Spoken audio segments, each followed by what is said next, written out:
네, 오늘은 다니엘 4장 다섯 번째 시간입니다. 29절 말씀을 제가 읽을게요.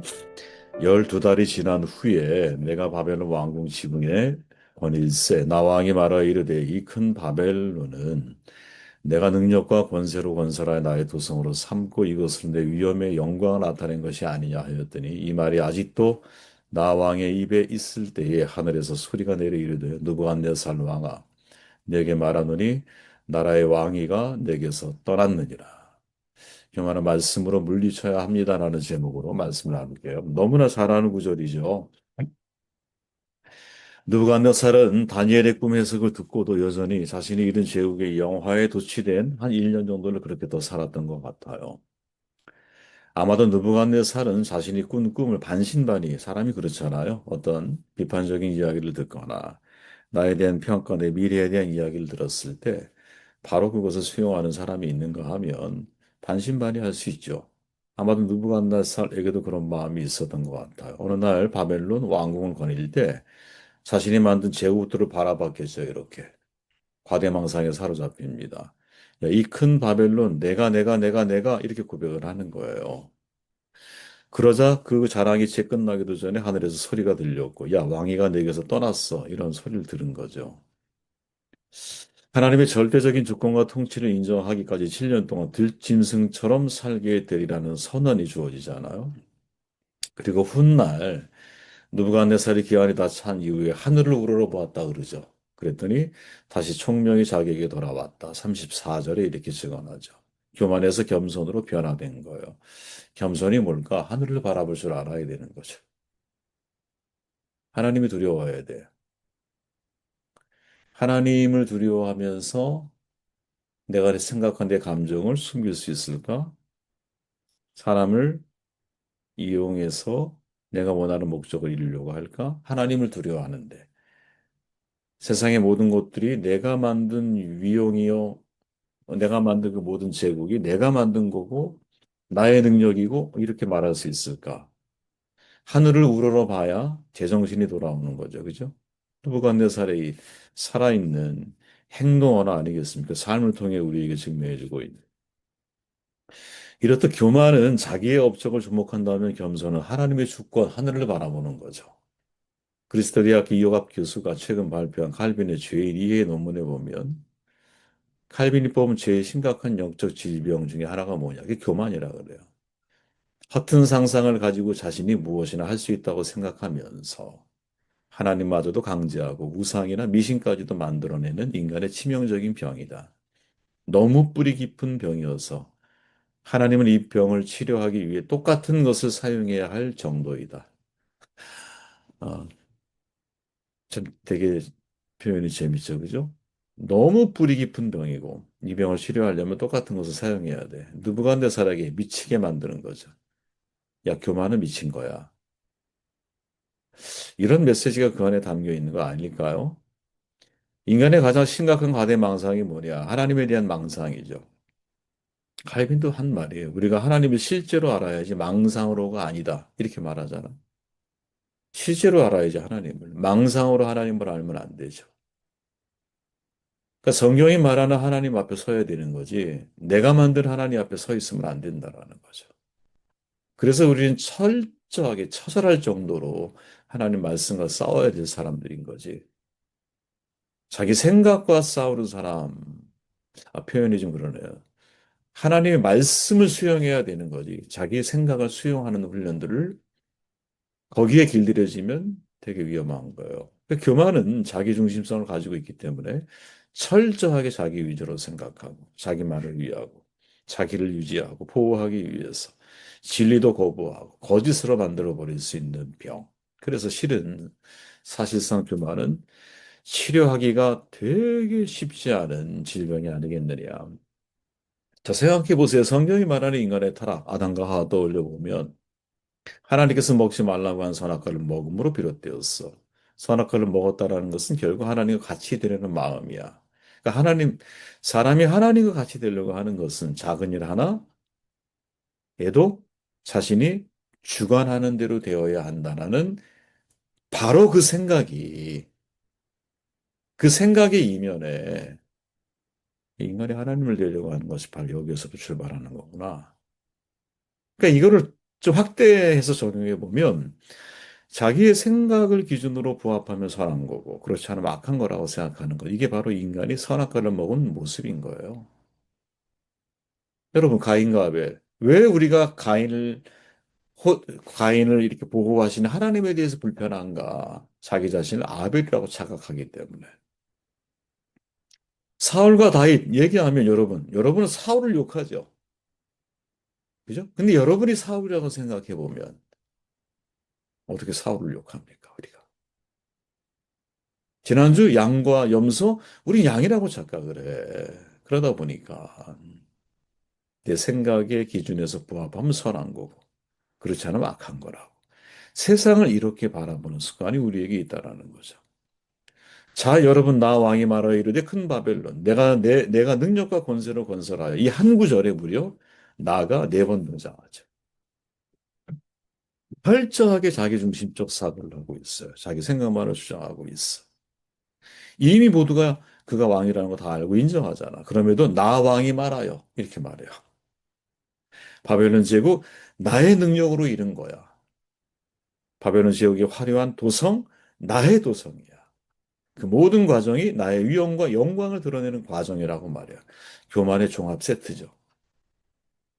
진짜 교만의 종합 세트를 보는 것 같다. 야고보의 말이 떠오르죠. 주 앞에서 낮추라. 그리하면 주께서 너희를 높이시리라. 우리가 높이면 하나님이 나에게 행하실 영역이 어디에 있겠어요? 무엇을 행하실 수 있겠어요? 우리가 어떤 문제도 마찬가지예요. 우리가 다 원수를 갚으려고 하고, 우리가 다 모든 것을 나의 정의를 드러내기 위해 상대의 불의를 들춰내려고 한다면, 생각해 보십시오.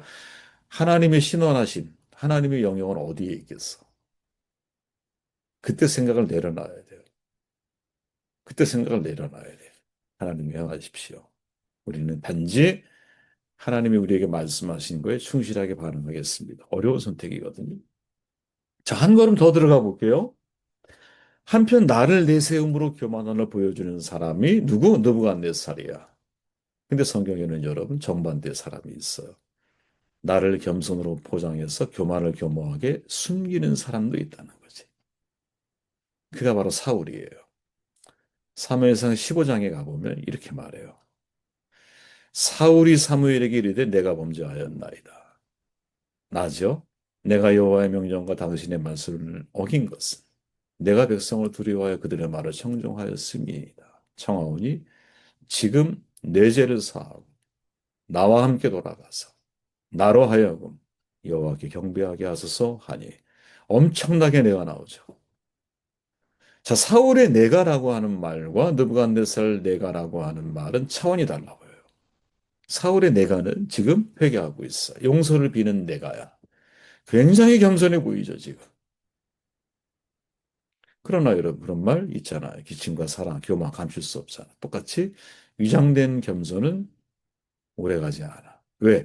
같은 15장에 뭐 절도 길지도 않아요. 30절에 가보면 이게 지금 24, 25절이니까 사울이 이렇게 변해요.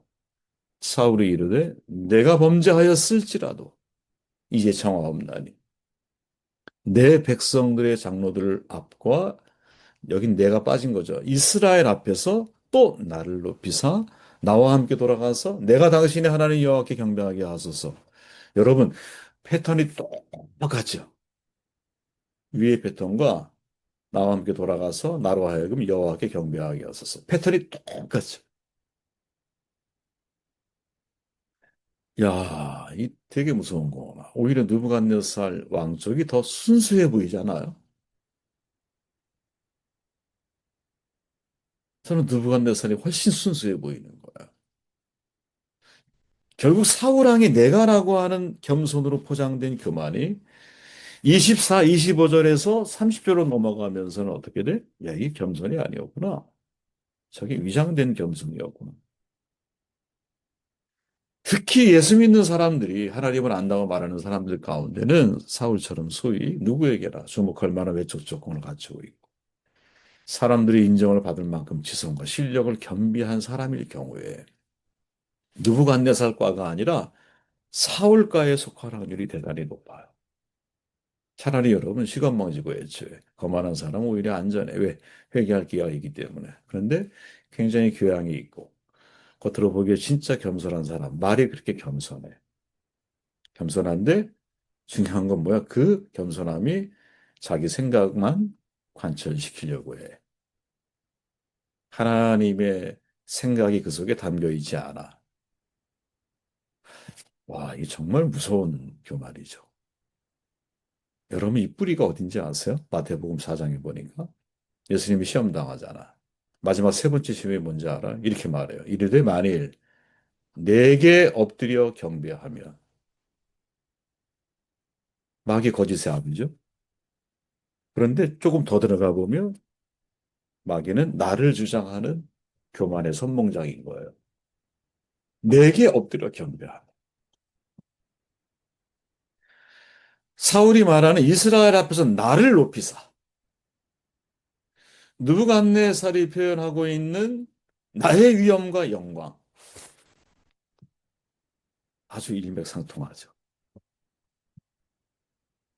서로 다른, 서로 다른 관점에서의 나이지만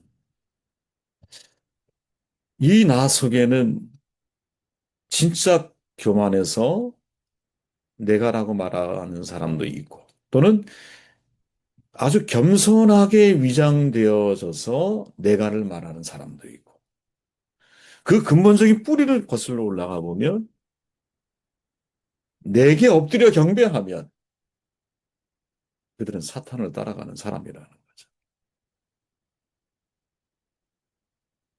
저 사람 참 겸손해라는 칭찬 한마디. 그 내면에서 여러분이 내가 요동치는 내 중심성이 숨어 있다라는 것을 직시해야 한다. 망하기 전에 교만이 온다. 계속된 회개가 죄를 이기게 한다. 찰스 스펄션 목사님의 말이죠. 저 사람이 교만해지고 있어? 교만은 곧 패망의 선봉이잖아요. 아, 저 사람 이제 망하겠구나. 이렇게 생각하면 되죠. 그건 우리의 영역이 아니야. 그분과 하나님의 영역이고 나와 하나님과의 영역 관계인 거예요. 자, 그러면 한 걸음 더 들어가서 이 교만을 어떻게 우리는 극복할 수 있을까? 자, 느부갓네살이 미친 짐승처럼 바뀌기 전에 그에게 주어진 경고가 있었죠. 다니엘의 경고. 다니엘이 말하죠. 왕이여, 내가 아뢰는 것을 받으시 공의를 행함으로 죄를 사하고 가난한 자를 긍휼히 여김으로 죄악을 사하소서. 그리하시면 왕의 평안함이 혹시 장구하리이다. 자기 생각을 이 말씀으로 물리쳐야 되는 거죠.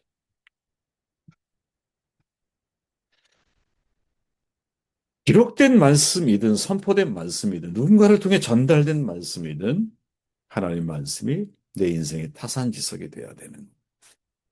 예수님이 사탄을 유혹할 때 계속 똑같이 반복되는 게 있죠. 예수께 대답하여 이르시되 기록되었을 때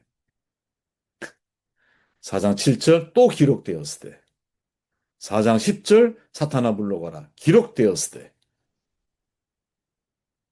예수님은 기록과 싸우세요. 아니 기록을 가지고 마귀의 시험과 유혹을 분별하시고 기록을 가지고 여러분 예수님이 마귀를 그 자리에서 아주 파괴해 버릴 수 있지 않겠습니까? 나를 시험하고 있는 예수님을 당신의 능력과 권세로 내게 엎드려 경배하라 이렇게 말할 때 뭐야 이거? 그냥 한번 이렇게 할 수 있지 않을까요? 그런데 예수님의 싸움은 철저하게 처절하게 인간의 몸을 입고 계신 예수님의 싸움은 그건 하나님의 영역인 거야. 아버지의 영역인 거야. 그래서 어떻게 기록된 말씀을 가지고 마귀와 싸움.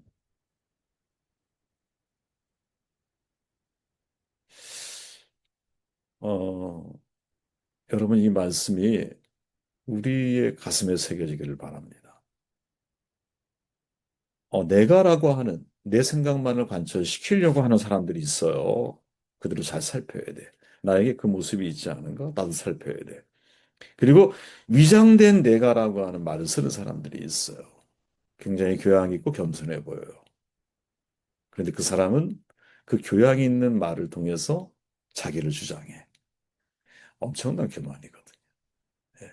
우리의 싸움은 교만은 기록되었을 때, 기록된 말씀과 사탄의 움직임, 내게 엎드려 경배하면 나를 주장하게 만드는 사탄의 움직임에 대해서 우리는 싸워야 한다. 저와 여러분들의 삶이 이렇게 전개되기를 주의 이름으로